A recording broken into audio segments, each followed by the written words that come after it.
The sunglasses made the world look bearable. Now I could keep my eyes open without feeling like a vampire in the sun. I wasn't sure I'd make it out there without some painkillers.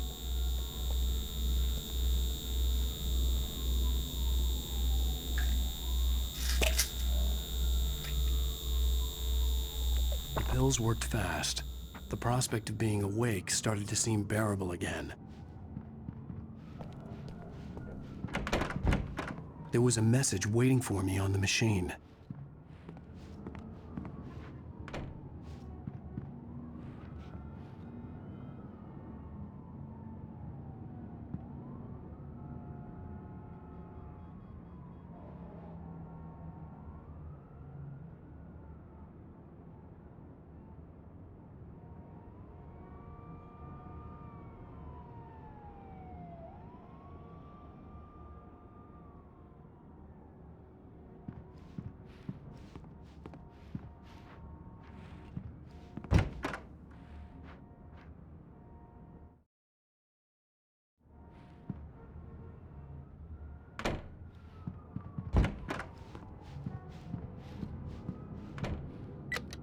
One new message. Al! Are you still asleep? Wakey, wakey! You should have your show on your TiVo. If Alice wasn't too mad to record it. She called me earlier and really chewed me out. Yeah, we went a little overboard last night. But parties are a part of this business. Al, look, I'm saying this as your friend. She's not doing your career any favors by trying to run your life like that, okay? I'll talk to you later, Al. Watch the show.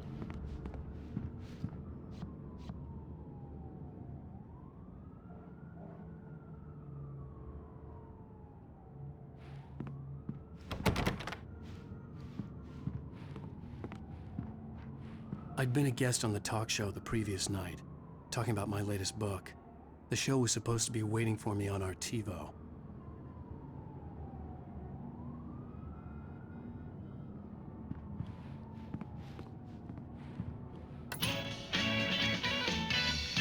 Ladies and gentlemen, welcome back to the Harry Elliott Show. Thank you everybody. We have a great show tonight. I've been talking with the best-selling author Alan Wake about his new book, The Sudden Stop. Yeah, good read. Go buy it. No, it is a good read. Look, I'm gonna be honest here. Is that wise? No, but I'm gonna do it anyway.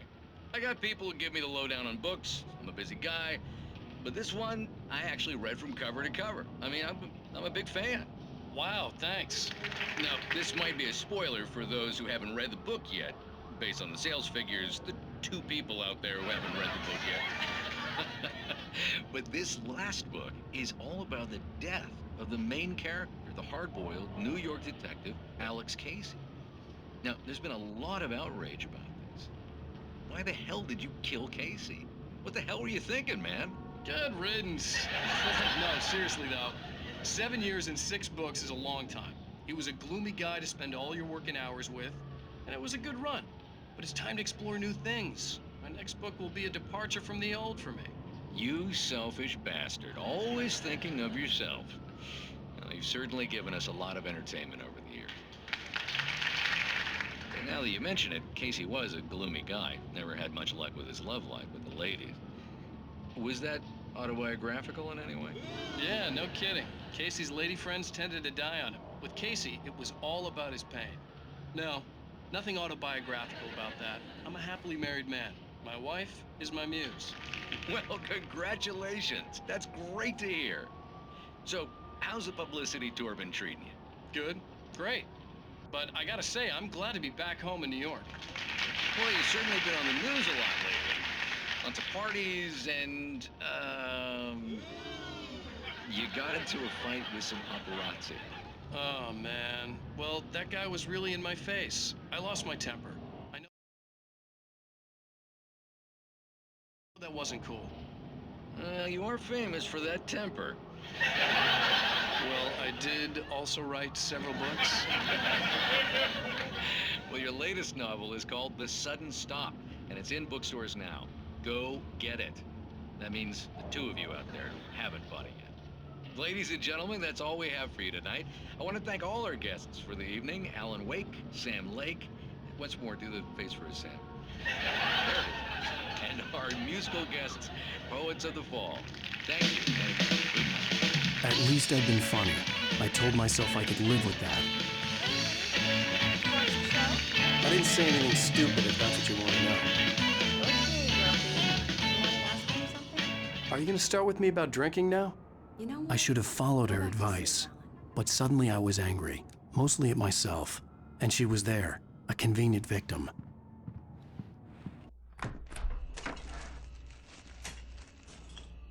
What? Now you can't even talk to me? Well, this morning I was angry because you said you'd be home at midnight and you showed up at 7 a.m. and passed out in mid-sentence. Now I'm over it. Are you angry? This goddamn tour. It's gotten out of hand. Oh, honey. It's almost over, right? We can get back to normal. Then you can start writing again. I'm sorry, honey. Alan, you're not thinking straight. Just take a shower and go back to bed, huh? Yeah, you're right, honey. I'm sorry.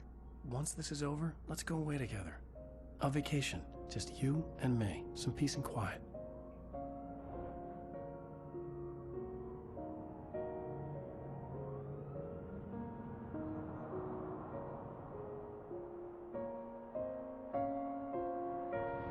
Somehow, the clicker was the key to the cabin. I had to return to Cauldron Lake to save Alice.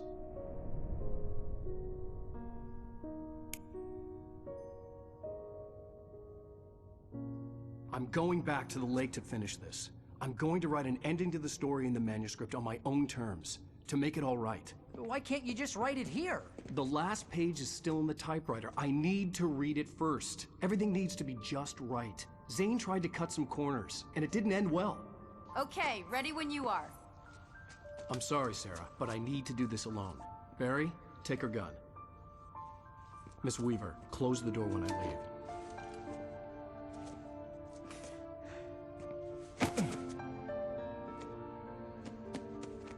Good luck, Al. See you later.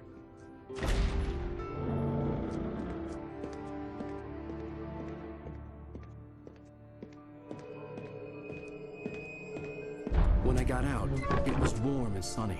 I'd flicked the switch of the clicker. Had it done this? I didn't stop to question it. I had to take advantage of the sunlight to get to the lake. On Zane's page, I'd stood on the rim of Cauldron Lake, about to use the clicker. That's where I was headed.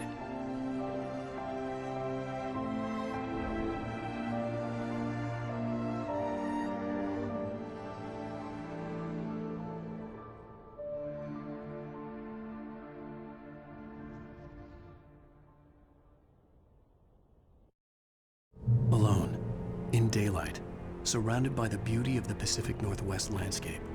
It was hard not to let doubt creep in one last time. I could still chalk everything up to a dream, a delusion. I had enough imagination to make up something like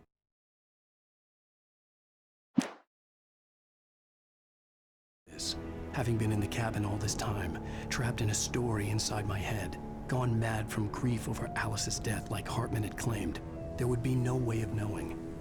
I told myself it didn't really matter. My course was set.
There was a link between us, always would be.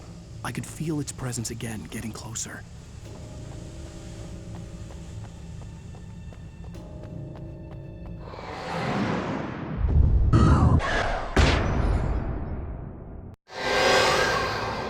I will kill your wife.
This had obviously been the room where Agent Nightingale had stayed when he hadn't been busy harassing me.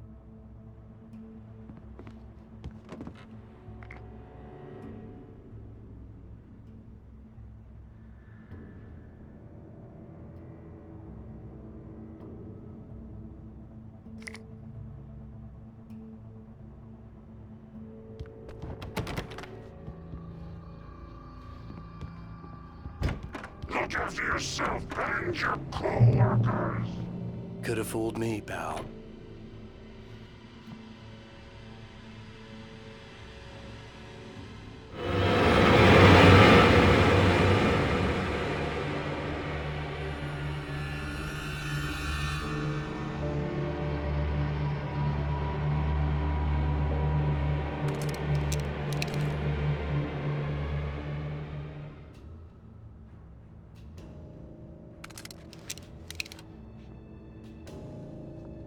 Based on the signature in the motel register, Agent Nightingale had stayed here, in room number 2.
Bye.